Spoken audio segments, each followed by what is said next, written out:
Enw fi yw Eleanor a dwi'n perchennog o olew he. So olew yw shampoo, conditioner a oil i'r gwallt, am gwallt cwrlog, ond mae lot o bobl nawr yn defnyddio fe.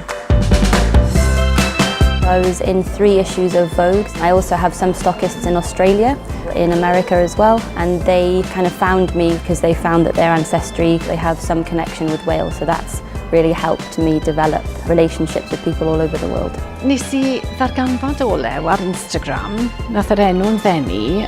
Mae lot o bobl yn gofyn sut ti'n pronounsio olew. Mae fe'n agor y sgwrs fel yna, ond hefyd mae fe'n just yn rhoi niche i fi i really bod yn rhywbeth gwahanol. Fi'n credu bod yn hanfodol nawr i unrhyw fusnes newydd amlygu'r Gymraeg. If you don't speak the language, use the support that's out there and it'll really help you in your business.